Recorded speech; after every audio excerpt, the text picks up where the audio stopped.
mă plimb eu în piața... În dreapta sunt alți jandarmi care nu le lasă să trece. Dreapta la Fortuna, prin Da, la casino, dar nu le lasă.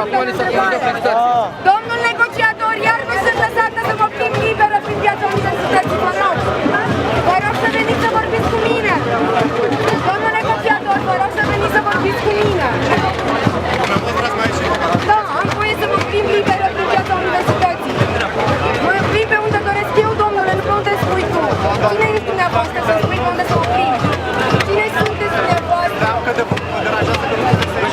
Nu, n-am spus, am spus că vreau să mă plimb prin piața... Nu contează ce-ți înțelegi, eu vreau să mă plimb prin piața universității, poftim? Dumneavoastră aveți dreptul să-mi spuneți pe unde să mă plimb în piața universității? Bun, atunci mă lăsați să merg? Vă mulțumesc! Asta vreau!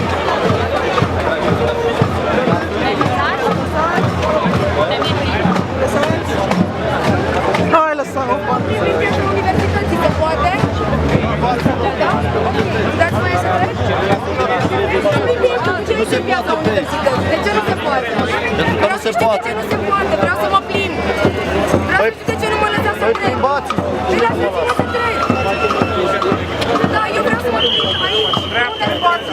Păi vă rog să mă lăsați să trec.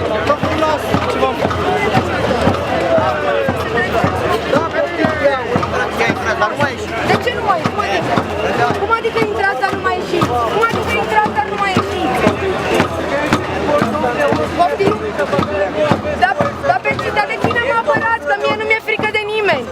De cine mă apărați? Sunt prea curioasă. Dar ce lege îmi spune? Legea?